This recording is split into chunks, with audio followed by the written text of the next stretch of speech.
Olá, pessoal. Para formar e pôr em ação fisioterapeutas de excelências nas nossas UTIs, nós estamos no ar com mais um episódio do nosso podcast UTI de Forma em Ação.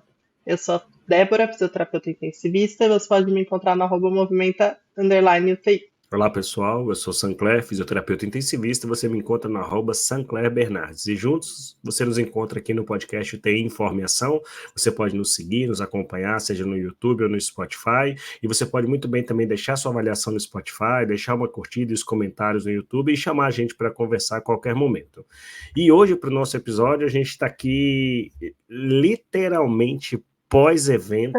A gente vai trazer, né, Débora? Literalmente mesmo. Estamos aqui, assim, a minha voz quase que não sai neste momento, mas a gente vai ter um episódio destinado para a gente conversar um pouco sobre os highlights, os destaques aí do que foi o 21º CIFIR, o Simpósio Internacional de Fisioterapia Respiratória, Cardiovascular e em Terapia Intensiva, que aconteceu semana passada, nos dias 12, 13, 14 e 15 de junho, lá em Brasília, no Distrito Federal. Já estamos de volta nas nossas casas, mas a gente esteve em Brasília lá e foi um evento simplesmente fantástico. Essa é a primeira coisa que eu acho que a gente pode colocar aqui. Gostou, Débora?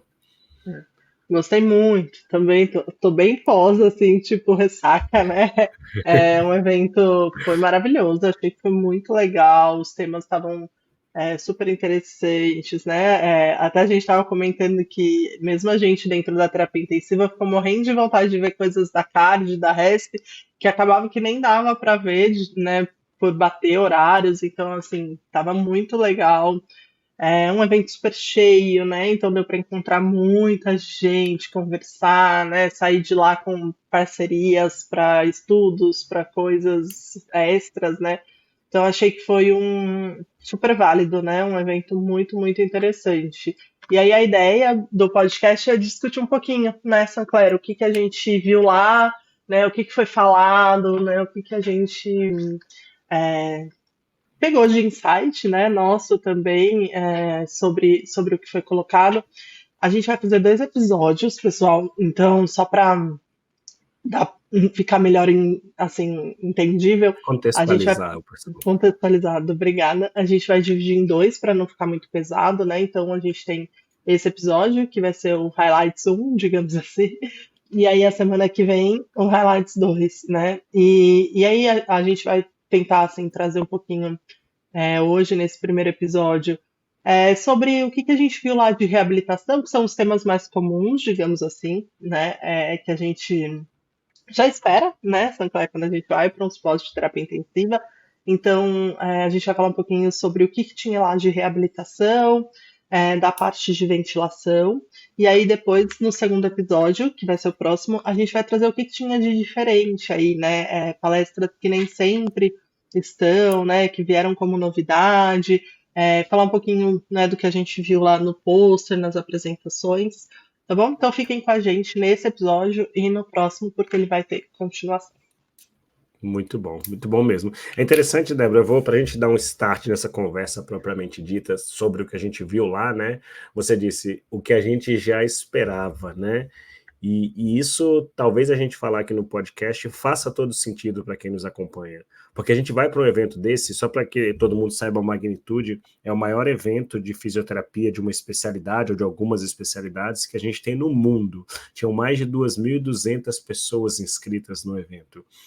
E uma grandiosidade do evento é que tudo aconteceu ao mesmo tempo, né? A gente tinha 8 salas acontecendo ao mesmo tempo, cada um com o seu fone. E aí eu vou falar que eu vou assumir aqui que de vez em quando eu estava numa sala, mas eu sintonizava em outra, porque eu queria ouvir alguma coisa que outra pessoa de outra sala estava fazendo. Mas é um evento muito grande. E se a gente vai falar do que há de mais interessante, mais importante de assunto para ser abordado num congresso, e a gente vai focar, obviamente, que apesar do desejo de conhecer as outras áreas, vai focar na UTI, se a gente vai para um congresso e espera que se fale o que há de mais novo, atual e melhor, a gente não tem como fugir de um bom manejo da ventilação mecânica, invasiva ou não invasiva, a gente vai discutir aqui, e de reabilitação. Então, sem muitas novidades, mas com muitos insights e muitas reflexões importantes, a gente viu eu confesso, sabe, Débora, eu vi a reabilitação tomando um papel muito maior dentro do evento, muito maior do que nos outros. E eu Uhum. particularmente fiquei muito feliz com isso. Eu acho que a gente falou muito mais de reabilitação do que nos outros. Desde como fazer, como sistematizar, como monitorar resultados, em que momento fazer, qual o impacto disso para a equipe. Então, isso para mim foi algo muito grandioso mesmo. O que você viu assim de mensagem sobre a reabilitação que você achou interessante?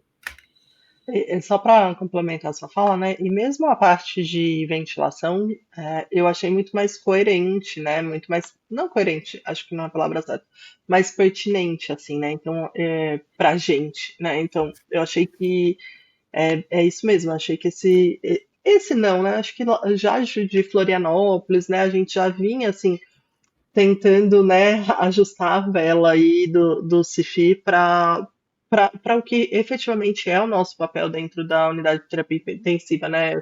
Porque a ventilação não deixou de ser, né? A gente só tem falado o quanto, que parte, o que, né? E qual, né, o peso disso, enfim, né? Qual o contexto dela dentro do processo de reabilitação, né? Então, eu achei super interessante isso também. Mas começando aí pela parte especificamente de reabilitação, a gente teve um convidado internacional, né, Sancler? Ele vai vir falar com a gente, então já dando spoiler aqui, né? A gente conversou com ele lá. Exatamente. Frutos do É, Cifi, David McWilliams. e ele aceitou vir falar com a gente, então a gente só vai dar uma pincelada aqui, né, de algumas coisas que eu achei muito interessante, porque depois ele mesmo vai vir trazer o que ele tem estudado, né? Mas sabe uma coisa que me chamou a atenção? Para quem não estava lá, né? Na primeira palestra dele, ele falou sobre sono e exercício, né? A gente já tem um episódio aqui também, né? Se você quiser voltar lá para assistir, sobre sono e exercício. E eu achei muito interessante que ele falando sobre os estudos que eles têm feito, né? Nessa pegada aí. E aí, em determinado momento, ele falou assim: ah, porque é muito difícil fazer isso lá fora, porque a gente precisa contratar um fisioterapeuta para ir à noite, para À estar ali, né? noite, Então o é evening, um né, que eles chamam. custo, né? É um custo a mais, né? Porque ele falou lá os fisioterapeutas param de trabalhar às 5, 6 horas da tarde, né? Na UTI. E aí eu só fiquei pensando, nossa, e aqui a gente tem, né? Assim, a gente não tem ainda uma clareza, né, Sancler, se é bom ou não fazer o exercício à noite, Esse acréscimo, né? né, desse terceiro turno, né, que a gente é habituado a ver na fisioterapia. Ele trouxe alguns dados, né? Então, eles tiveram alguns resultados positivos, alguns não, né? Tem resultado, né? Não resultado negativo, mas tem resultado. Mas o fato é que a gente ainda não tem uma resposta para isso, né? É, eles estão, vão, né? Ele falou de uma pesquisa grande, né? Multicêntrica que eles vão rodar agora para tentar responder isso, né? Mas é interessante, eu acho que a gente fica nessa expectativa por vários motivos, né? Primeiro porque a gente tem o fisioterapeuta à noite aqui, então acho que faz total parte do nosso contexto, né? Saber se a gente deveria ou não. É, eu acho que mais do que saber se deveria ou não, talvez entender o quanto e o que a gente deveria fazer com esse paciente à noite, né? Que hoje também é uma discussão, né? Importante. E é isso. O que eu achei muito interessante dessa discussão é porque é a nossa realidade, né? Então a gente precisa entender ali dentro da ciência, né? Como e onde a gente deveria se inserir aí nessa questão noturna, né? Diferente do deles, né? Que eles estão vendo se é bom para colocar alguém lá, né? A gente já tem alguém Exato. lá, então a gente precisa dessa resposta, né? É isso que eu ia falar. O que mais me chamou a atenção na fala dele, desta e das outras também conectadas, é como a sistematização é a prioridade dentro da reabilitação para eles. O que se faz com o paciente não é diferente do que fazemos aqui, né? Não é, ele teve outras discussões interessantes, mas a forma como é sistematizado, então você não coloca um terceiro atendimento sem antes testar se o terceiro atendimento, se o atendimento durante o período da noite, ele é viável ou não. Então ele mostrou alguns impactos positivos, como redução do delírio, né, para os pacientes, e achei interessante que alguém perguntou para ele, mas qual era o horário, né? Ele falou, até 9, 10 horas da noite está acordado todo mundo. Se você está acordado e se movimenta, por que não você ser inserido dentro de uma atividade de reabilitação nesse horário? E eu concordo plenamente, o que nem você falou, a gente já está inserido aqui dentro da UTI à noite. Por que o fisioterapeuta da noite não pode, a gente falou tanto sobre isso antes do CIFI, na prescrição do exercício e da possibilidade de fracionar a prescrição, por que não colocar isso para eles? Mas a sistematização é algo muito interessante que eles utilizam. E essa coisa que você citou de testar antes para depois aplicar, poxa, eu espero que o resultado dê muito positivo desse multicêntrico, porque eu acho que a gente vai poder pegar no Brasil e fazer o caminho inverso, lá, já que estamos aqui, já que estamos fazendo, vamos incorporar e sistematizar um pouquinho mais, né? Vamos incorporar e Você sabe sistematizar um que pouquinho mais. eu gostei de uma fala dele, que foi da segunda palestra dele, talvez, não lembro se foi da segunda ou terceira, acho que foi da segunda, que ele trouxe, né, que serviços de reabilitação bem-sucedidos, eles tinham 4 características. Um fisioterapeuta específico, e assim, isso a gente já tem aqui, né, na imensa maioria, se não em todos, na UTI. Aí ele trouxe Especialista, né, nisso? é, isso, específico, especialista, metas de reabilitação documentadas, e aí a gente começa a falhar, né? E talvez, né, alguma coisa dos nossos não bem-sucedidos esteja aí. Rounds multidisciplinares, que a gente também vem falando aqui com frequência, né? E protocolos de despertar. Então, como você bem trouxe, né, essa sistematização do cuidado através de protocolos, através de despertar, de rounds multidisciplinares e de metas, né, de reabilitação, ela é super importante, né? E eu gosto de ouvir as pessoas de fora, principalmente, porque aí a gente faz esse paralelo, né? Ah, aqui isso pra gente é fácil, nossa, isso aqui pra gente é difícil, né? E aí eu começo a ver que, assim, eles têm uma dificuldade muito grande lá com quantidade, né, de fisioterapeutas, do tempo que está Exato. disponível, Escassez na equipe, né? escassez, enquanto aqui pra gente isso não é um problema. Então talvez a gente tenha que começar mesmo a olhar para o outro lado, que é a qualidade, né? Que é ter metas, ter rounds, né? E tudo mais, né? Isso.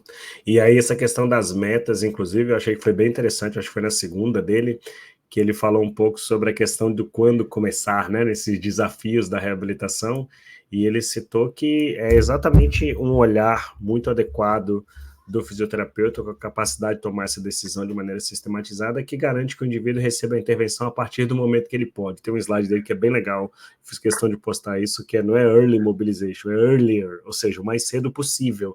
Cada um tem o seu tempo, é individualizado, mas a avaliação sistematizada garante que o paciente entre. Então, eu acho que dentro desses desafios que ele colocou, você citou muito bem, a gente tem um diamante bruto no Brasil, que é a presença de muitos profissionais especializados em turnos estendidos. Eu sei que por causa de outras atribuições, mas estamos ali. Então a gente precisa melhorar a assistência para que a gente possa oferecer coisas de qualidade, né? Eu posso extrapolar, se tem mais alguma dele, eu posso extrapolar para Não, uma pode outra que eu ir. ver que eu faço link. Teve Uhum. uma mesa que falou sobre o gerenciamento do sucesso da reabilitação. Então, como é que eu mensuro o sucesso da reabilitação? E nessa mesa foi falado sobre saúde, né, baseada em valor, foi falado sobre a possibilidade de capacitação, foi dado um exemplo, que era a capacitação de um treinamento de uso de ultrassom Ultrassom. cinesiológico, VISA, né, se não me engano, o nome do Isso. projeto, e foi falado sobre indicadores, né, para se ter a mensuração da efetividade, do sucesso de um protocolo. E assim, a gente pode ver que a maioria das nossas unidades caminham para isso hoje em dia. Você pode mensurar, a gente tem um monte de ferramenta e qualquer ferramenta é aplicável dentro da sua realidade, seja ela de escala funcional, mobilidade, etc. Mas você mensurar, e outra coisa que eles fazem muito bem lá fora é o envolvimento da equipe e a capacitação. Então não há sucesso de reabilitação se eu não tiver uma equipe envolvida, se eu não treinar todos os profissionais, fisioterapeutas ou não, se eu não tiver bem estabelecido qual é o papel de cada um. Se eu não tiver isso, eu não tenho sucesso na reabilitação. Eu preciso saber o que eu estou entregando. E a meta, eu concordo, é uma das barreiras que a gente tem. A gente não sabe muito bem, necessariamente, estabelecer essas metas hoje em dia na prática dos nossos serviços aqui. Mas o Congresso me trouxe inúmeras ideias e possibilidades dentro disso. Confesso que trouxe, tanto de pesquisa quanto de implementação na assistência. Eu liguei para o pessoal do hospital e falei, ó, prepara que estamos chegando aí com um monte de coisa agora. Agora o negócio vem quente. Você sabe que você estava falando dessa coisa da sistematização, né? Que foi uma coisa que gritou, né? Vem um pouco do que eu trouxe na minha palestra, né? Que, para quem, né, não estava lá, eu fiquei encarregada de falar sobre os legados, né? Da reabilitação, mais da parte motora, pós-pandemia, né? E aí eu trouxe um pouco disso, né? Que assim, o que que a gente descobriu na pandemia? Que a gente já tinha, né, como dizem por aí, a faca e o queijo na mão, né? Mas a gente não estava sistematizado em fazer os cortes, né? Em usar a faca e o queijo e cortar, né? Usando uma analogia aí. Mas é isso, né? Foi isso que eu mostrei, porque quando a gente vai olhando, né, os artigos de Covid, a gente chega à conclusão de que, olha, não tem nada de novo, né? Era o que a gente já fazia. E por que que não aconteceu, né? Que foi uma pergunta que eu tentei responder lá. Por que que não aconteceu, então? Um dos principais motivos é por causa disso, porque a gente não tem, né, não tinha muito mais, e agora talvez a gente está caminhando para isso, mas ainda não tem, essa reabilitação em todas as suas fases, né, desde o reconhecimento do paciente, da hora de começar, né, da prescrição do exercício, enfim, a gente não tem isso sistematizado, a gente não tinha. E aí é aquela coisa, né? Você não tem você sabe que é bom, você faz aqui, você faz acolá, mas não está sistematizado. A hora que chega uma ventania, derruba a casa, né? Ela não tem Qualquer coisa necessidade. te distancia do seu objetivo, né? Exatamente. Então, eu acho que isso é uma coisa super interessante mesmo, que o Congresso mostrou, assim, né? E que todo mundo, meio que, direto ou indiretamente, falou um pouquinho, sobre isso, né? Teve uma outra palestra que falou um pouco sobre boas práticas na UTI, né? E aí, uma das coisas também que foi citada, como boas práticas para custo-efetividade na UTI, é a reabilitação precoce e você ter desmame, né? Protocolos de desmame, tudo isso de forma otimizada, né, Sancler? Então, de novo, vem essa ideia de, olha, tudo bem, a gente faz, né? Mas esse fazer perdido talvez não bata aí, né, em uma boa prática para custo-efetividade das coisas, né? E aí falou-se também de indicadores, né, de ter indicadores, de ter critérios de avaliação e acompanhamento adequado, da gente saber quais são os resultados esperados, né, que tudo isso pode levar a uma redução de custo, melhoria na qualidade de vida dos pacientes. E eu gostei muito que, acho que foi o Fernando que falou nessa, que ele trouxe, né, e que tudo isso gera um fortalecimento do fisioterapeuta dentro da equipe de reabilitação, né? É, eu acho que os processos levam a uma melhoria da especialidade, né? Isso é um marco. E aí isso é até um paralelo com outros pontos que a gente já discutiu aqui no podcast. É assim, quando a gente vai para a ciência, né, e foi apresentado muito disso lá, o que é protocolo, o que é cuidado usual, quando é que melhora, quando é que não melhora. E os últimos trabalhos que foram um pouco mais questionados em relação à efetividade dos programas de reabilitação, eles foram explicados pelos próprios autores que os cuidados usuais eram muito bem organizados e sistematizados. Então, eu acho que a mensagem que a gente está colocando e que o Congresso trouxe para a gente, que o CIFIR trouxe, é que a gente pode ter cuidado usual dentro de uma sistematização, que deveria ser Uhum. uma obrigação de todo e qualquer fisioterapeuta ter esse direcionamento adequado de como prescrever de maneira... Prescrever que eu digo assim, né? No que é o indicado dentro para terapia intensiva. E aí a gente minimizaria qualquer viés e talvez deixaria de lado intervenções malucas que as pessoas tentem criar porque a gente não chega num consenso do que é o mínimo. Então, a gente precisa do consenso para poder pensar em pesquisas, para poder pensar em novas intervenções, né? Essa é uma visão muito minha. E essa sistematização, ela tem um toque do fisioterapeuta nessa tomada de decisão especificamente, né? A gente teve palestras que falaram sobre o futuro, né? Sobre o uso da inteligência artificial, a Tatiana falou sobre isso, né? Será que vai substituir a gente?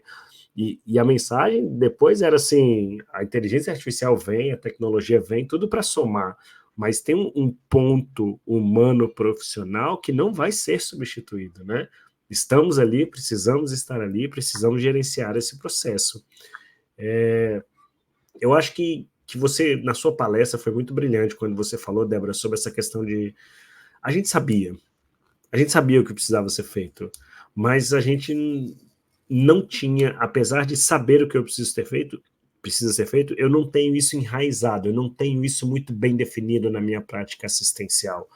Então a gente precisa mudar isso, a gente precisa ter mais bem definido qual é o meu papel e quais são os processos que eu participo. Eu notei isso perfeitamente fazendo esse balanço entre a sua palestra e todas as outras coisas que levaram à sistematização. E é interessante, né, Sancler, que a gente está falando de tudo isso e a gente está falando da sala de UTI.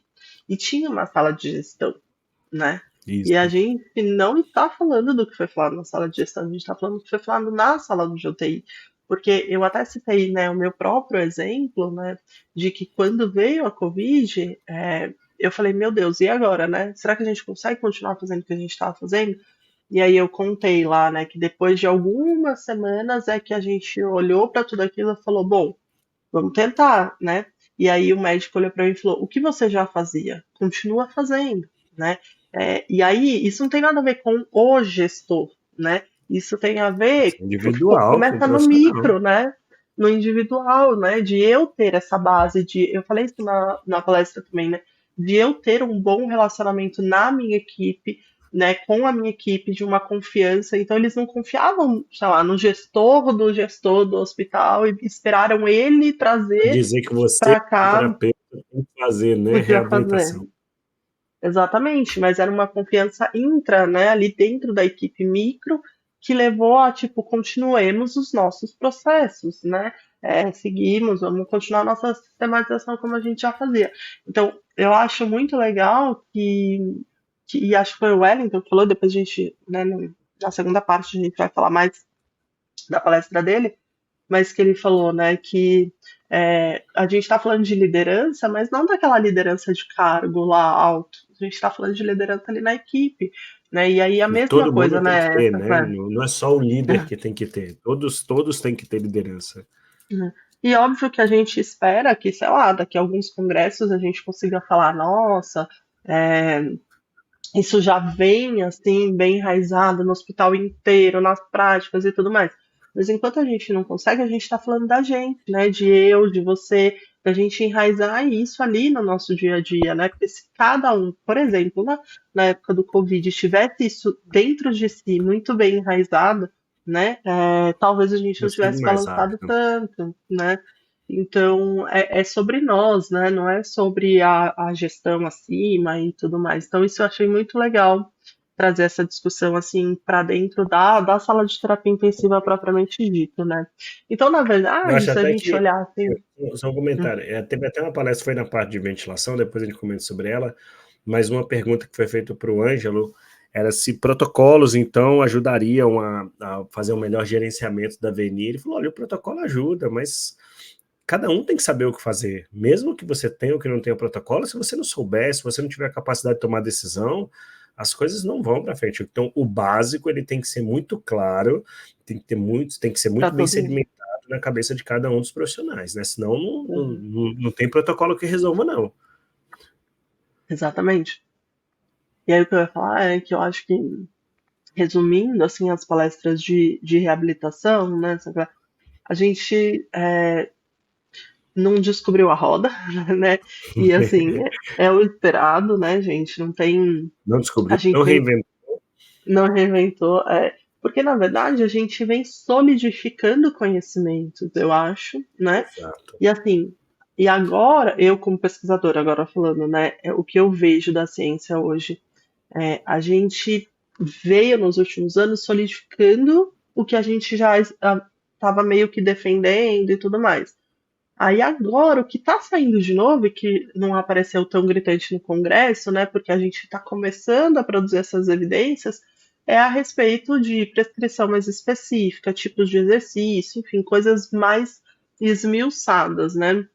Então, o que a gente viu no Congresso, eu acho que é um reflexo disso, assim, do momento que a gente está em termos de ciência, né? Então, foi, assim, uma solidificação, sei lá, solidificamos o nosso, o nosso conhecimento, né, a respeito das coisas básicas de reabilitação, né? Então, a gente falou sobre o momento certo de fazer, né? E aí ele reforçou isso que você colocou, precisa ser rápido, né? Precisa ser o mais breve possível, mas a gente entende que precisa identificar que momento é esse, né?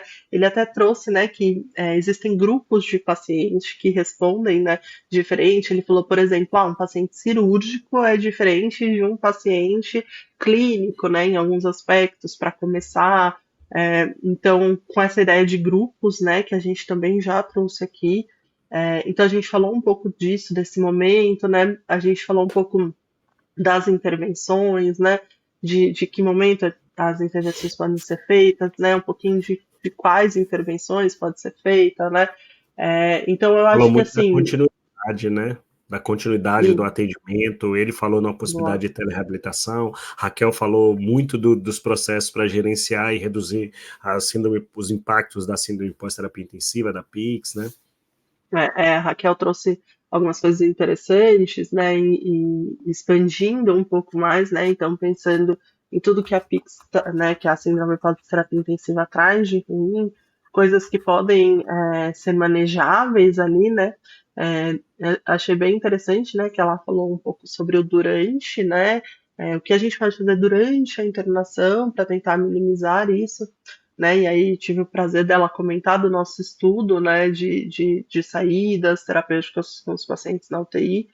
E ele trouxe um pouco do que fazer depois, né? Porque para quem já tentou estudar, né, ou já leu sobre o segmento, né, de reabilitação desses pacientes pós-UTI, a principal barreira, sem dúvida, é conseguir acompanhar esses pacientes, né, Sancler? A gente não tem, né? É, Não tem serviços específicos. Esses pacientes vão embora com debilidades significativas que impedem, inclusive, de procurarem os serviços, né? Se a É gente pensar, um, a síndrome pós-terapia intensiva traz um contexto financeiro para esses pacientes, né, de família, então é muito difícil de acompanhar, né, esses pacientes. Eu achei muito legal ele trazer essa ideia, né, e eu vou te falar que, assim, a gente já fez alguns segmentos por telefone, que também não é tão simples, sabe? Mas eu achei muito interessante a telereabilitação, porque você consegue extrapolar para algumas coisas. Então, por exemplo, a gente já fez por telefone, mas basicamente para fazer uma escala com o paciente, ver como ele tá, como ele mais não um tá, acompanhamento, né? follow-up, né? Um follow-up, exatamente. Mas aí ele já, quando ele fala de tele-UTI, né, já abre mais a possibilidade de repente, você até fazer um atendimento, né, com esse paciente que, de repente, não tem, né, uma oportunidade ou, de repente, não encontra um profissional que, né, que consiga entender o que está acontecendo ali, né, pós-terapia intensiva. Eu achei bem legal essa ideia do teleatendimento pós-UTI. Eu acho que é uma ferramenta que a gente deveria talvez testar mais, porque ela realmente parece superar várias barreiras, né, do acompanhamento pós desses pacientes, né? E permite o profissional intensivista fazer esse acompanhamento, né, com os pacientes. É, Aí a gente volta ao episódio aqui do UTI Sem Muros, né? Como é que o profissional intensivista ele pode acompanhar pacientes que ficam ali fora do âmbito normal de ambulatórios, né? São pacientes ainda com características muito marcantes da UTI. Então, é uma ótima possibilidade aí para a gente. Mais uma possibilidade dentro da nossa especialidade. E a tecnologia, muita coisa tecnológica, não tinha, Débora? Inclusive, a gente teve uma palestra muito legal sobre realidade virtual. E aí, o que você me diz do que é, vimos por lá sobre isso?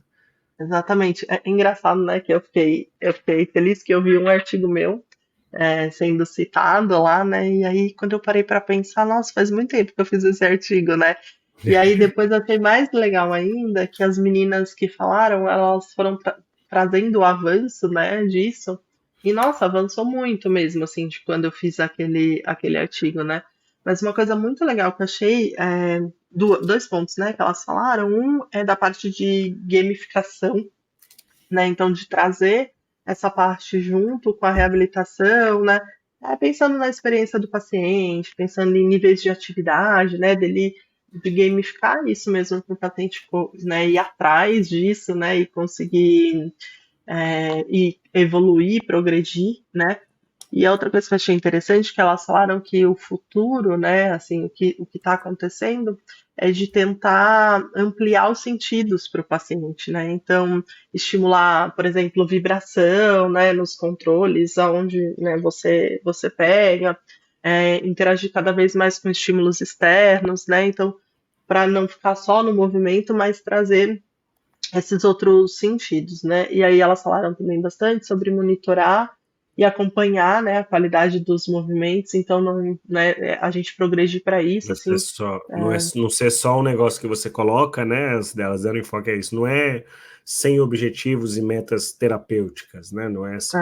exatamente. E aí, por fim, né, o que eu achei legal que elas enfatizaram é que a ideia é que a realidade virtual ela esteja dentro de um protocolo de reabilitação, né? Então, de novo, né, que a gente sistematize para quem que a gente vai fazer, em que momento ele vai fazer, né? Então, e para isso ela precisa entrar dentro, né, de um protocolo de reabilitação, né? Então, achei bem interessante essa parte, né?